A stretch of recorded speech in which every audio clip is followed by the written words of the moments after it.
ప్రేమ్ ఇద్దరు కూడా స్టేజ్ మీద నాటకం ఆడటం మొదలు పెడతారు. రామాదేవి, నిషా అందరూ కూడా ముందు కూర్చొని చూస్తూ ఉంటారు. స్టూడెంట్స్ అందరితో పాటు రామాదేవి కూడా నిషా పక్కన కూర్చొని ఉంటుంది. ఇక అప్పుడే చామ్ ఇలా అంటూ ఉంటుంది, ఎవరో కవిలా ఉన్నారు అని అంటే నీకు దాసుడని కూడా అని అంటూ చెప్తాడు.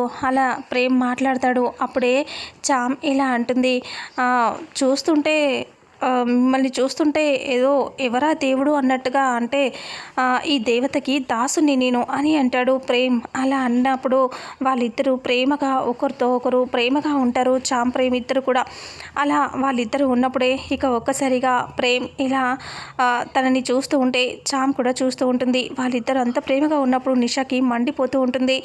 ఇక కోపంగా చూస్తుంది రామాదేవి కూడా. ఇక అంతలో చామ్ని వేరే వాళ్ళు వచ్చి పక్కకి లాక్కెళ్ళిపోతారు. అప్పుడు జూలియట్ అని చెప్పి అరుస్తూ ప్రేమ్ ఏడుస్తూ ఉంటాడు. సడన్గా జూలియట్ సమాధి అక్కడ చూపిస్తారు. సమాధి దగ్గరికి వచ్చి ప్రేమ్, రోమియో కదా, తను ఏడుస్తూ ఇలా అంటూ ఉంటాడు, జూలియట్ నువ్వు లేని ఈ జీవితం నాకు వద్దు, నీతోనే నా జీవితం, నువ్వు లేకుండా నేను బ్రతకలేను, నేను ఇక్కడే చచ్చిపోతాను అనేసి ప్రేమ్ కత్తితో కడుపులో గుచ్చుకొని చచ్చిపోతాడు. ఇక అప్పుడే జూలియట్ అక్కడికి వచ్చేస్తుంది.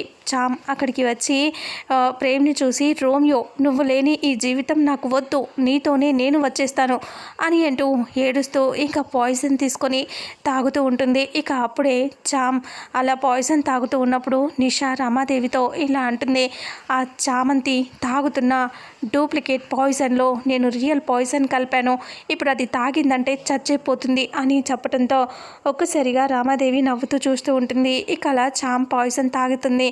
అందరూ అలా చూస్తూ ఉంటారు. చామ్ పాయిజన్ తాగి అక్కడే పడిపోతుంది సమాధి పైన. ఇక కాసేపటికి ప్రేమ్ లేచి చామ్ చామ్ అని అంటూ నాటకం అయిపోయినా కానీ చామంతి లేవట్లేదని చెప్పేసి ఇలా పిలుస్తూ ఉంటాడు. ఎంతసేపు పిలిచినా లేవకపోవడంతో చామంతి చామంతి అని ప్రేమ్ అరుస్తూ ఉంటాడు. ఇక రామాదేవి, నిషా వాళ్ళు నవ్వుకుంటూ ఉంటారు.